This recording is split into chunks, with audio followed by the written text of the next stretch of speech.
नमस्कार, जय हिंद, जय भारत। चलिए मेरे स्टूडेंट्स, आरसी सिंह चैनल में आप सबका बहुत बहुत स्वागत है। और आज का जो हमारा टॉपिक्स है वो है मोल।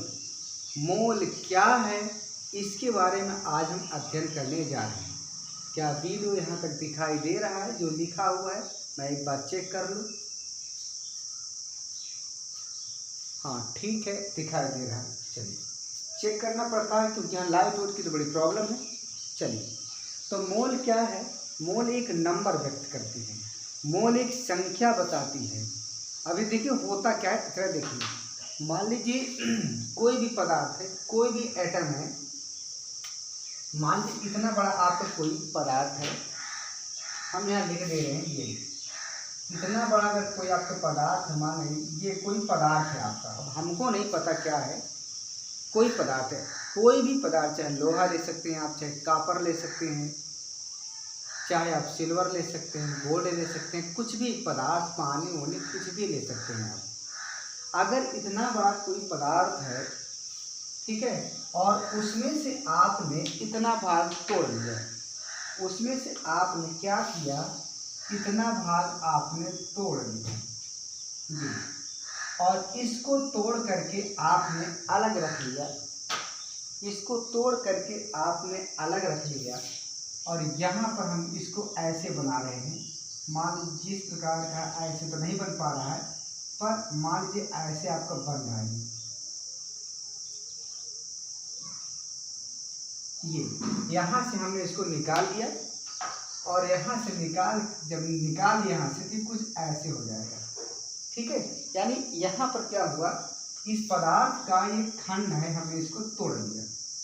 अब इसको जब तोड़ लिया तो क्या किया, इसको हमने बारीक पीस लीजिए, यानी इतना पीसा कि इसके सारे कणों को हमने अलग अलग कर लिया, इसके सारे परमाणुओं को अलग अलग कर लिया। अर्थात इसके जितने भी परमाणु हैं इन सब को हम क्या किए, अलग अलग कर लिए। भाई आपको पता है कि जो पदार्थ होते हैं उनमें क्या होते हैं, कण होते हैं, परमाणु होते हैं, ठीक है। ये इस प्रकार जितने भी कण हैं इनको हमने सबको अलग कर दिया और काउंटिंग किया गया। अब काउंटिंग करने पर देखा गया कि अगर इसमें जो है कितनी संख्या हो, 6.022 × 10⁻23, ठीक है। अगर देखा गया कि जितना भाग हमने तोड़ा है उसको तोड़ करके अलग कर लिया गया और उसको बारीक पीस लिया गया, अर्थात सारे परमाणुओं को अलग अलग कर लिया गया। और जब सारे परमाणुओं को अलग कर लिया गया, या सारे अणुओं को अलग कर लिया गया, या सारे आयनों को अलग कर लिया गया, और देखा गया कि जितने कण हैं इनकी संख्या 6.022 × 10⁻23 है। अगर इतना संख्या में है इस कण, मतलब इतने पदार्थ में, तो इतने ही पदार्थ को हम क्या कहेंगे, मोल कहेंगे, एक मोल कहेंगे। बात समझ आई? अर्थात किसी पदार्थ की वह मात्रा, मान लीजिए पूरा पदार्थ है, इसकी हमने इतनी मात्रा निकाल लिया।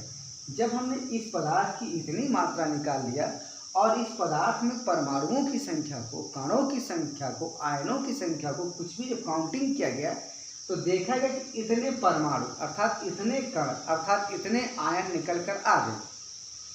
तो हम कह देंगे कि जितनी भी आपकी ये मात्रा है यह एक मोल कहलाती है। अर्थात किसी पदार्थ की वह मात्रा जिसमें अणुओं की संख्या या परमाणुओं की संख्या 6.022 × 10⁻23 होता है, उस पदार्थ को, उस संख्या को, उस पदार्थ की एक मोल कहलाती है। बात समझ में आ गई? तो अब इसकी परिभाषा क्या है, परिभाषा देख लीजिए क्या है परिभाषा। इसकी जो परिभाषा होती है वो इस प्रकार कुछ होती है। परिभाषा,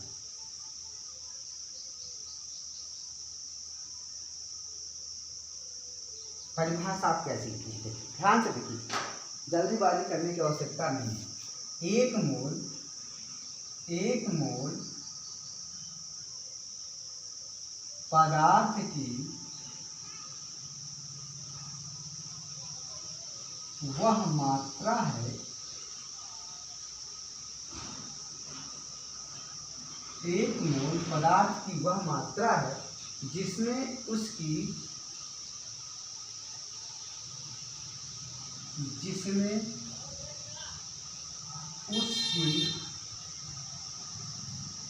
उसकी 6.022 पूरे 10 की घाते 23 इकाइयाँ उपस्थित हैं।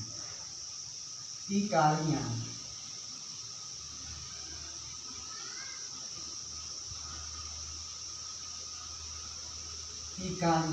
उपस्थित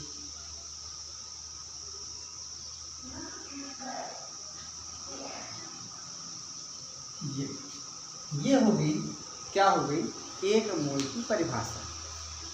एक मोल पदार्थ की वह मात्रा है जिसमें उसकी 6.022 × 10⁻23 इकाइयाँ उपस्थित हैं। क्या यहाँ तक दिखाई दे रहा है? 1 मिनट। हाँ ठीक है, दिखाई दे रहा है।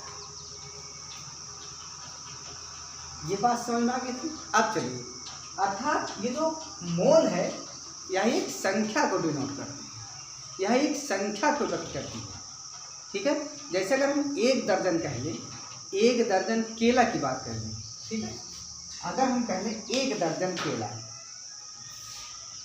1 दर्जन केला,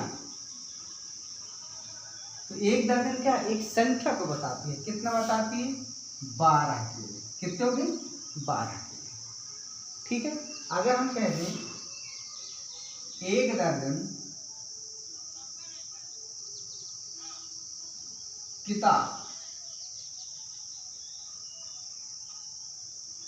तो यह क्या कहेंगे? 12 किताबें कहेंगे, अर्थात 12 संख्या। तो ये दर्जन क्या है? संख्या है। दर्जन क्या है? एक संख्या है। उसी प्रकार मोल क्या है? संख्या। अर्थात एक मोल बराबर 6.022 × 10⁻23 इतने मोल होता है। अब ये बहुत बड़ी संख्या है, ये बहुत बड़ी संख्या है। जैसे मान लीजिए अगर आपकी कह दिया जाए कि आपके पास 1 मोल साइकिल है, 1 मोल साइकिल है, तो 1 मोल साइकिल को आप क्रम से रखिए, 1 मोल साइकिल को आप क्रम से रखिए।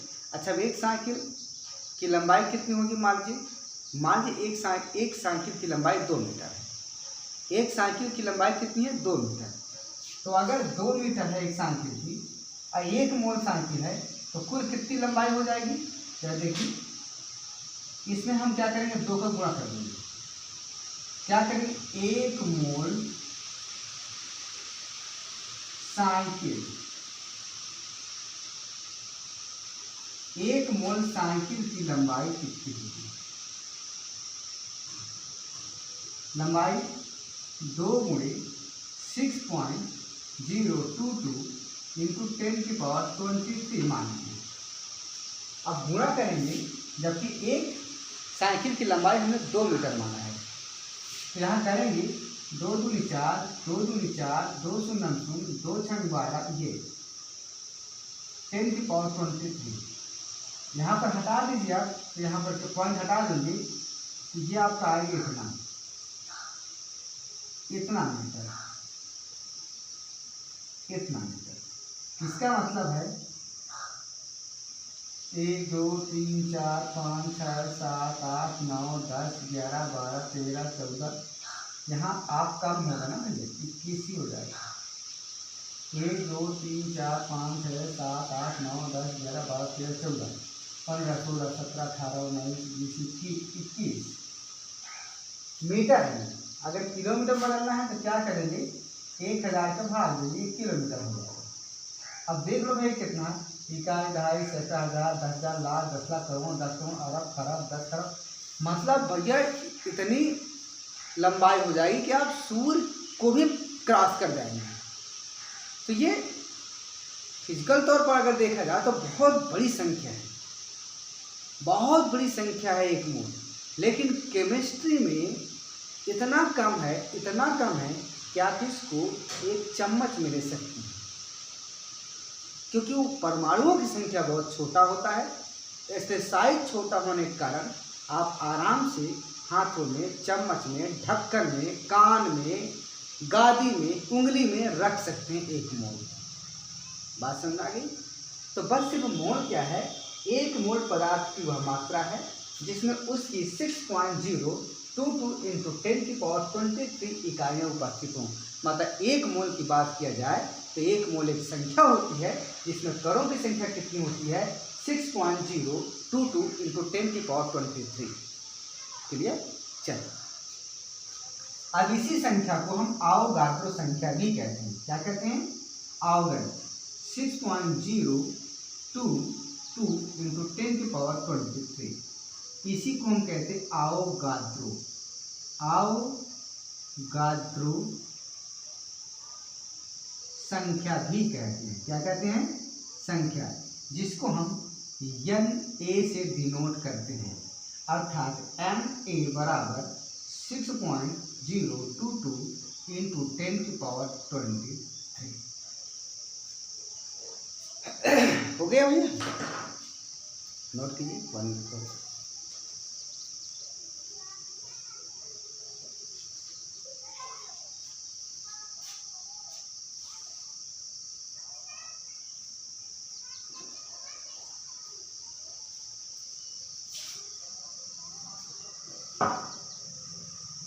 चलिए, ये तो हो गई अवोगाद्रो संख्या n।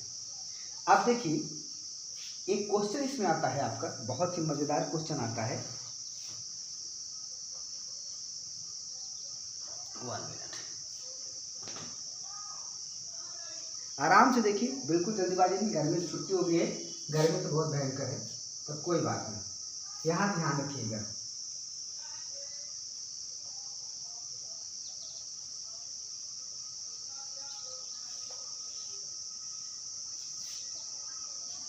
बहुत ही महत्वपूर्ण चीज़ है, यहाँ ध्यान दीजिएगा। बहुत ही महत्वपूर्ण चीज़ है, यहाँ पर ध्यान दीजिएगा। अगर मैं कहूँ 1 मोल हाइड्रोजन, 1 मोल हाइड्रोजन, इसका मतलब होता है 6.022 इंटू 10⁻23 हाइड्रोजन परमाणु।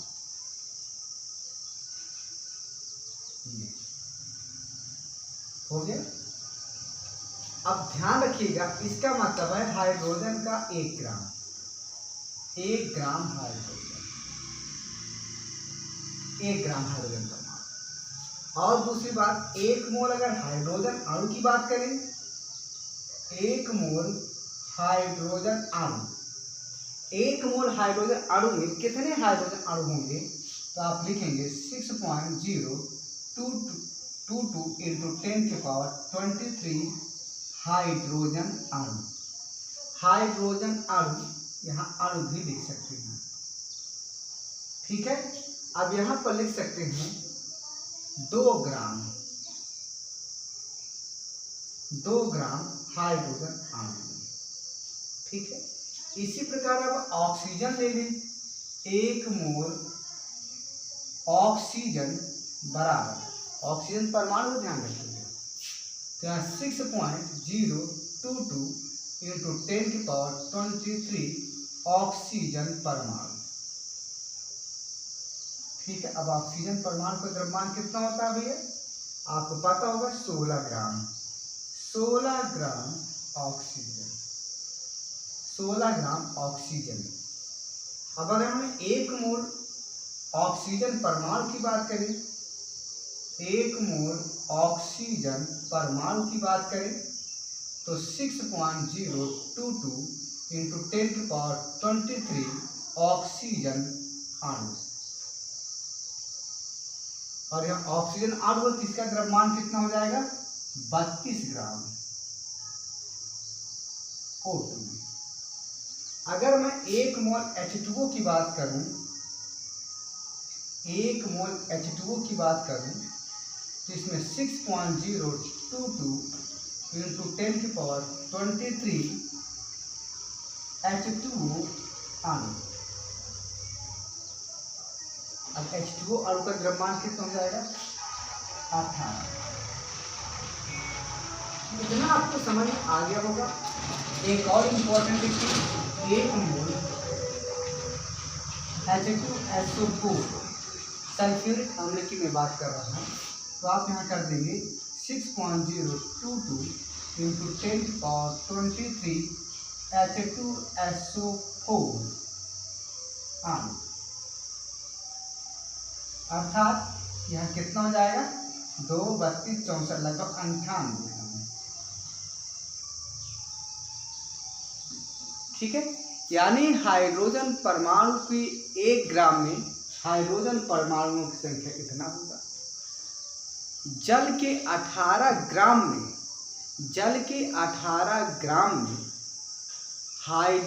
जल के परमाणुओं की संख्या, देखिए सुनो समझिए, जैसे मान लीजिए यहाँ पर कोई पात्र है,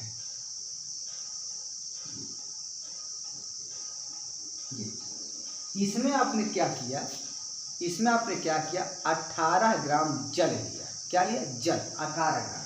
ध्यान रखिएगा, यहाँ पर आपने 18 ग्राम H2O लिया है, यानी जल कितना है 18 ग्राम। क्लियर? और 18 ग्राम जब जल आपने लिया है तो जल के बहुत से अणु होंगे, 1 2 3 4 5 6 7 8 9 10 11 12 13 14, अरे ऐसे कुछ कर दो, ये सब जल के अणु हैं।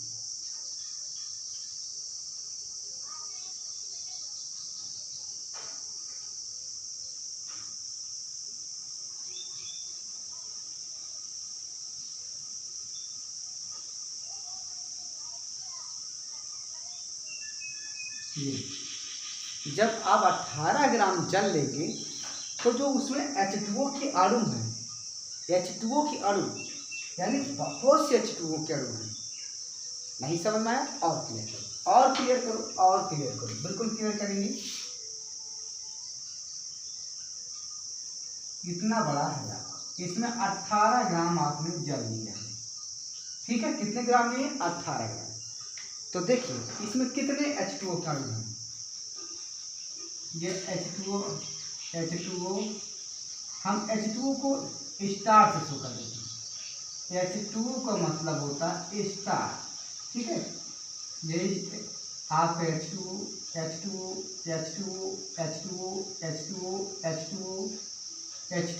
ये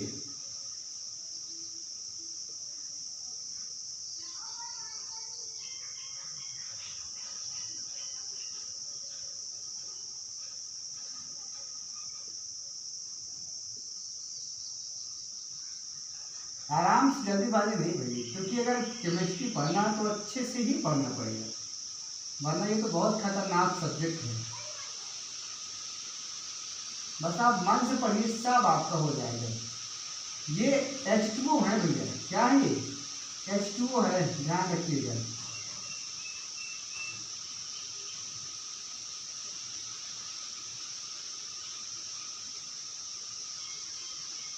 बिल्कुल आपको मोल कंसेप्ट बिल्कुल हम क्लियर कर देंगे, आप बस धैर्य धारण करिए।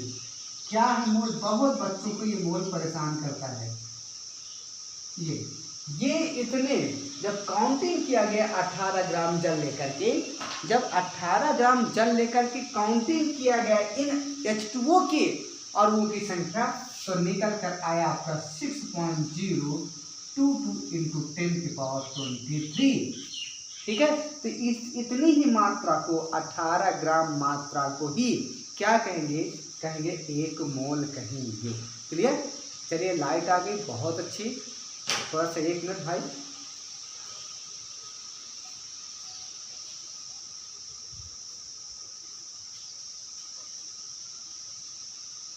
ठीक है,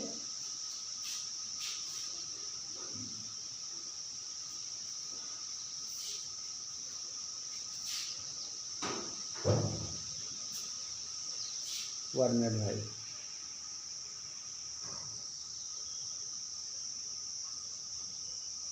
चलिए ठीक है,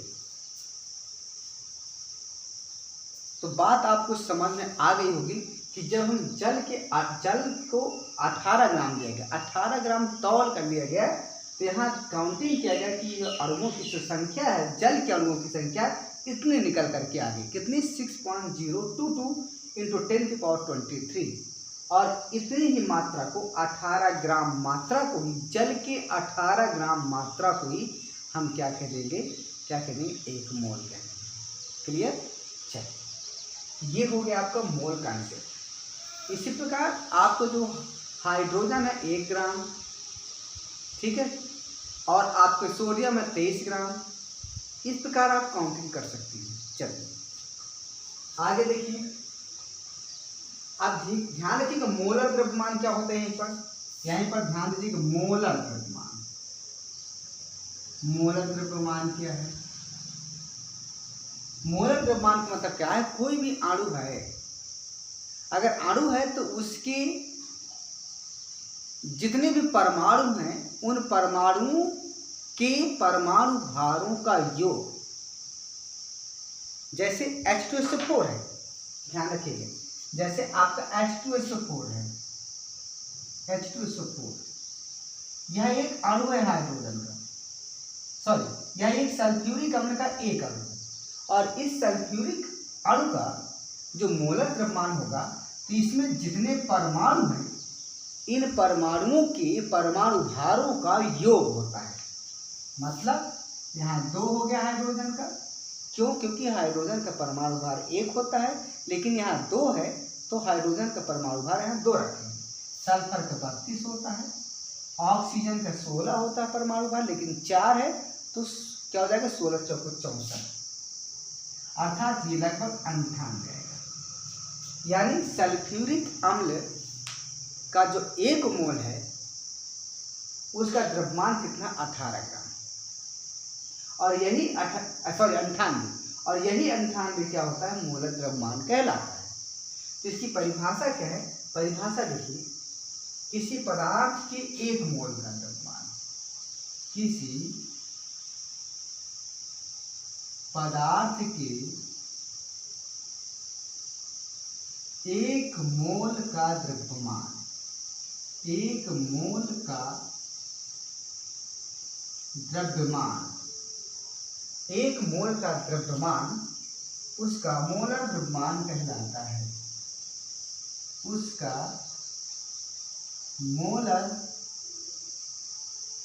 द्रव्यमान कहलाता है।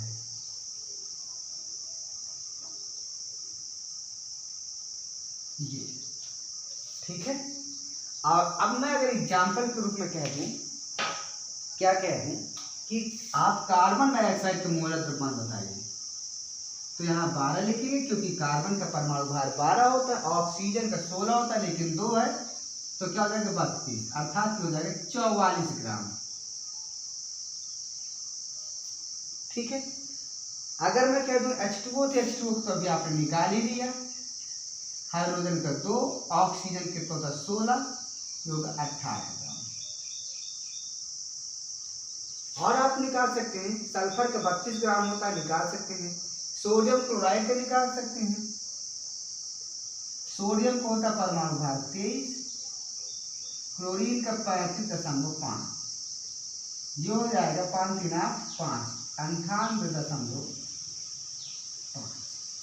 ये हो गया इसका मोलर द्रव्यमान। स्क्रीनशॉट लीजिए आप लोग।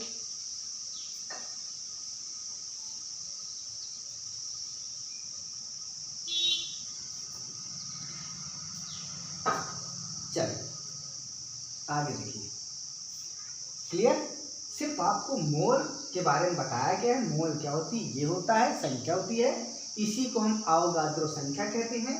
मोलर द्रव्यमान क्या होता है, कोई भी परमाणु है उसका परमाणु भार ही मोलर द्रव्यमान कहलाएगा।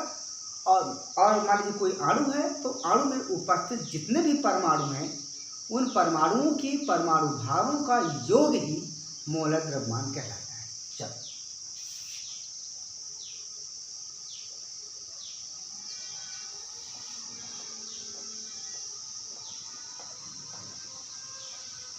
आगे देखिए, बहुत इंपॉर्टेंट टॉपिक याद आती है और बहुत ही काम की चीज़ें, तो ध्यान रखिएगा। अब देखिए एक फार्मूला होता है, मोलों की संख्या। मोल बराबर क्या होता है, मोल को हम n से शो करते हैं और n बराबर क्या होता है W/m, W/m।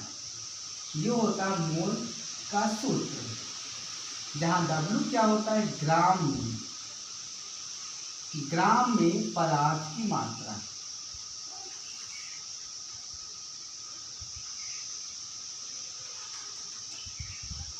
और m क्या होता है पदार्थ का अनुपात।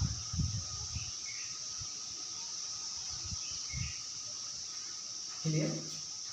और ध्यान रखिएगा, अगर हम एक फार्मूला और देखते हैं कैसे निकालते हैं, कितने मोल की संख्या। ठीक है, ये तो हो गया हमारे पास फार्मूला।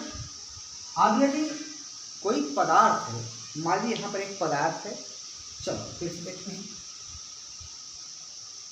ये कोई पदार्थ है, ये।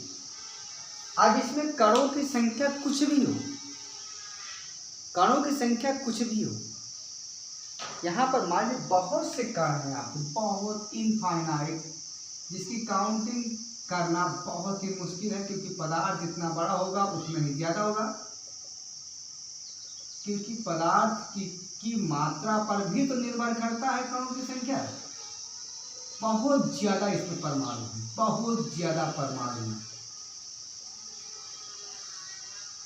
और मानिए यहाँ पर परमाणुओं की संख्या, माना परमाणुओं की संख्या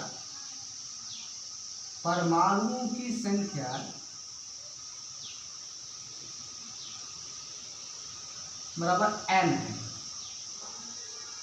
ठीक है, अब आपको पता है अगर मोलों की संख्या निकालना हो तो क्या करेंगे, अगर कितने मोल हैं हम ये जानना चाहते हैं, मोलों की संख्या इसमें कितना है, तो आप मोल का भाग दे देंगे, संख्या का भाग दे देंगे, तो यहां से क्या करेंगे, इसलिए मोलों की संख्या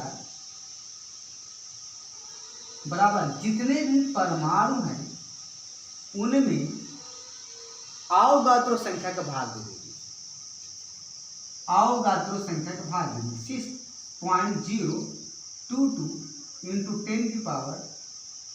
10⁻23।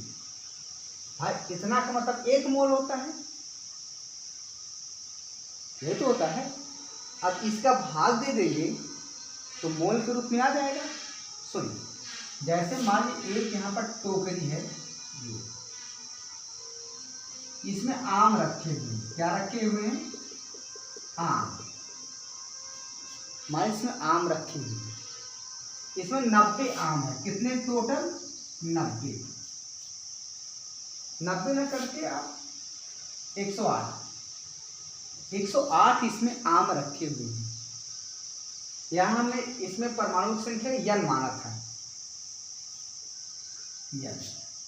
यहाँ हमने n माना था, हमने संख्या एक्चुअल में दे रखा है। अब अगर हमको निकालना कितने दर्जन है तो दर्जन का भाग दे देंगे, तो 108 में अगर हम 12 का भाग दे देंगे तो दर्जन हो जाएगा ना, 12 नहीं है 108, 9 दर्जन हो जाएंगे। कितने हो जाएंगे, 9 दर्जन। क्लियर। तो इसी प्रकार अगर इसमें परमाणु की संख्या m है तो अवगाद्रो संख्या अर्थात 1 मोल का भाग दे देंगे, तो 1 मोल कितना आ जाए, जितना आएगा वो आपको मोलों की संख्या हो जाएगी। अर्थात यहाँ से मोलों की संख्या निकालने के लिए n बराबर n बटे, इसको हम लिख देंगे Na। क्लियर। अब यहाँ से देखिए, एक हमारे पास बहुत ही महत्वपूर्ण फार्मूला निकल कर आया है, n बराबर W/m, n बराबर W/m और n बराबर n/Na। इसलिए दोनों की वैल्यू एक ही है, अगर बाएं पक्ष बराबर है तो दाहिने पक्ष भी बराबर हो जाएगी। तो यहाँ से एक इम्पॉर्टेंट फार्मूला निकल कर आ रहा है, क्या आ रहा है कि n/Na बराबर W/m। बहुत ही महत्वपूर्ण फार्मूला है, इसी के आधार पर हम चलेंगे सवाल। क्लियर? तो अब आइए सवालों की तरफ चलते हैं। किस प्रकार के सवाल आते हैं? क्वेश्चन नंबर पहला। क्वेश्चन नंबर पहला क्या क्वेश्चन हमारे पास है? एक क्वेश्चन हम यहाँ से उतारते हैं और इस क्वेश्चन को लिखने के पश्चात इसको सॉल्व करते हैं। क्वेश्चन नंबर पहला देखो, क्वेश्चन क्या कह रहा है कि 0.4 मोल में 0.4 मोल H2O में 0.4 मोल H2O में कितने अणु हैं? कितने जल के अणु हैं?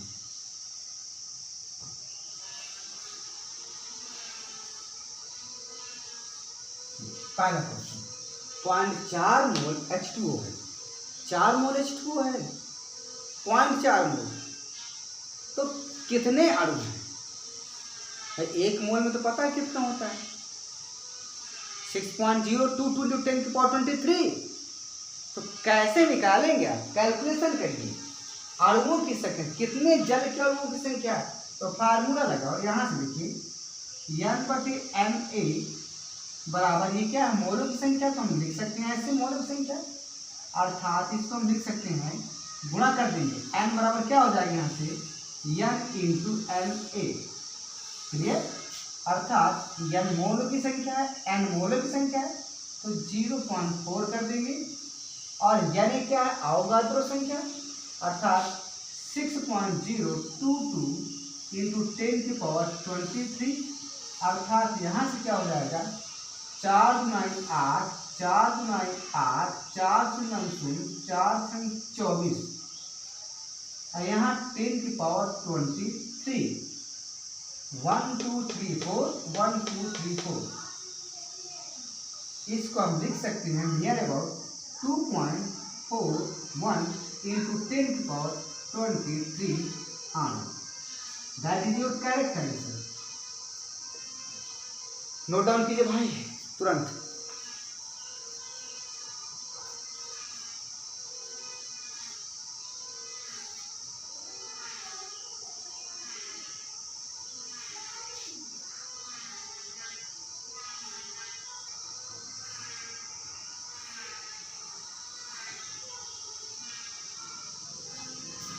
चलिए हो गए। अगला सवाल देखिए क्या, फटाफट देखिए। अब तो आपको समझ में आ रहा होगा ना? अगर समझ में आया हो तो लाइक सब्सक्राइब शेयर जरूर कीजिए। आप 500 मेरा टारगेट है कि इस एक हफ्ते में 500 पूरा होना चाहिए मेरे सब्सक्राइबर। ठीक है, थोड़ा डिस्टर्बेंस था, अब 1 महीने से हम वीडियो नहीं डाल पा रहे थे, पर पुनः डालना शुरू कर देंगे।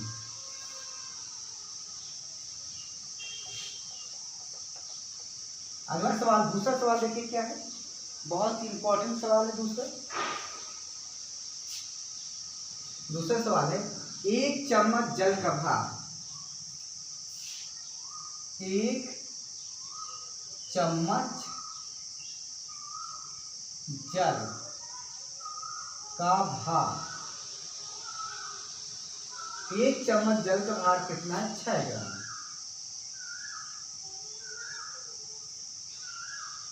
ये जल में उपस्थित अणुओं की संख्या ज्ञात कीजिए। जल में उपस्थित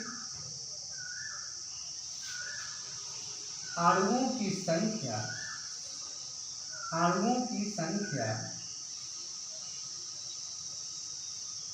ज्ञात कीजिए।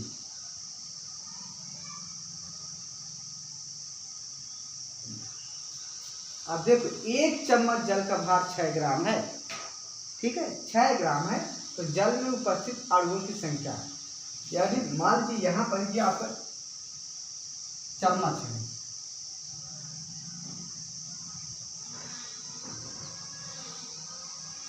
ये ठीक है, बहुत बड़ा हो गया क्या?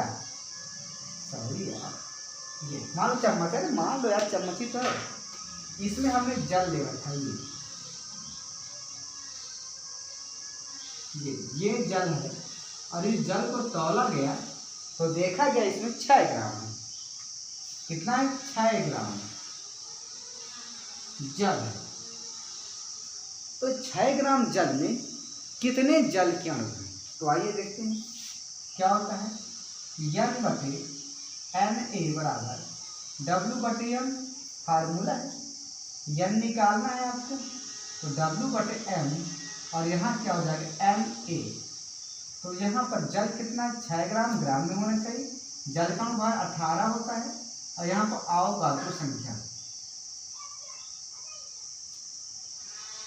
6 3 का 18, अब 3 दूनी 6, 0 0 3 7 21, 1 3 7 9, 10 की पावर 23 इतने अणु होंगे आपके। यहाँ देख देंगे अणु आंसर नोट कीजिए इसको फटाफट, नोट करिए फटाफट।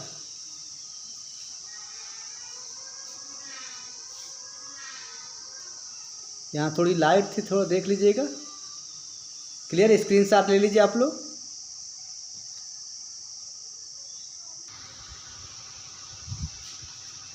चलिए अगला सवाल देखिए, अगला सवाल आपके पास है, देखिए 49 ग्राम सल्फ्यूरिक अम्ल के मोलों की संख्या, 49 ग्राम सल्फ्यूरिक अम्ल है, 49 ग्राम सल्फ्यूरिक अम्ल है, तो सल्फ्यूरिक अम्ल की मोलों की संख्या, सल्फ्यूरिक अम्ल के अणुओं की संख्या, कितने H2SO4 के अणु हैं, व न्यूट्रॉनों की संख्या कितनी है। तो आइए देखते हैं फटाफट। पहले मोलों की संख्या देखिए, H2SO4 के मोलों की संख्या, के मोलों की संख्या बराबर होगा W बटे M। तो W कितना है 49 ग्राम, मालिक्यूलर वेट क्या है 98 होगा। कैसे चेक करो, H2SO4 ये 2 हो गया, ये 32 हो गया, अब 4 गुणे 16 ये लगभग 98 होगा।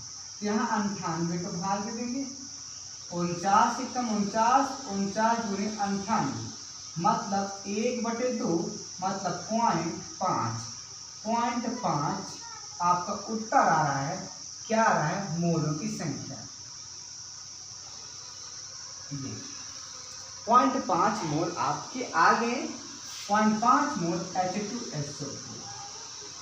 ठीक है, पहला क्वेश्चन, पहला आंसर आपका आ गया। दूसरा देखिए क्या है, दूसरा है इसमें अणुओं की संख्या। तो अणुओं की संख्या क्या होता है भैया, n बराबर n इंटू Na, यही तो होता है, यही तो होता है। तो यहाँ पर क्या करेंगे आप, n कितना है 0.5 है, इसमें अवोगाद्रो संख्या की गुणा कर देंगे 23।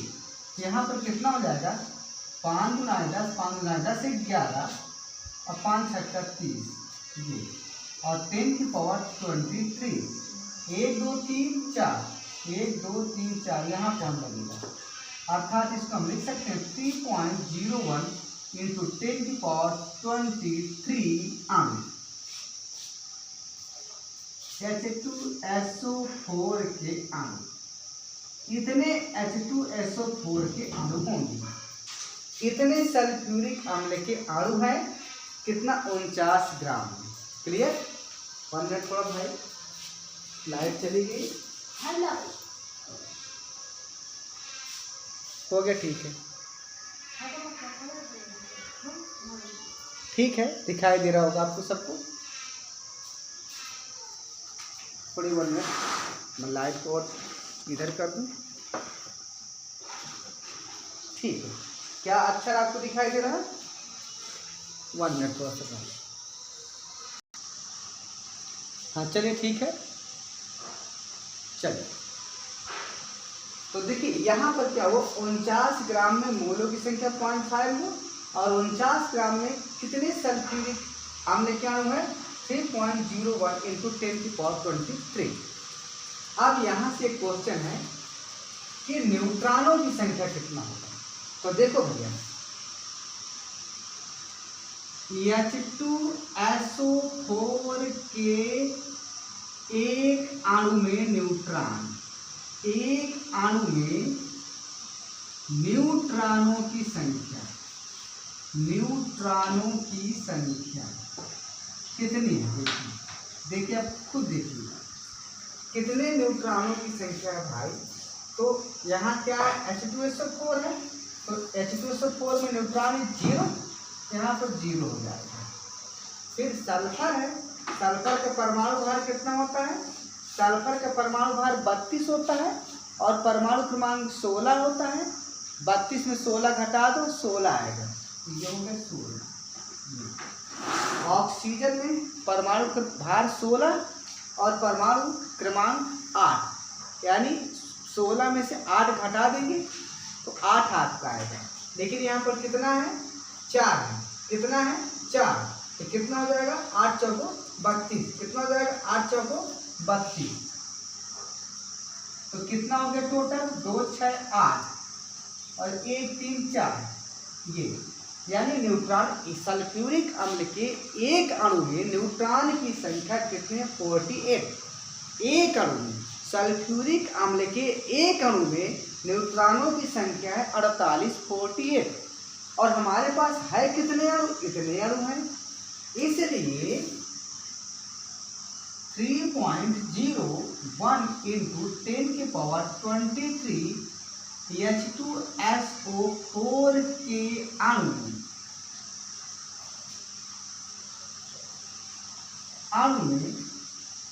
न्यूट्रॉनों की संख्या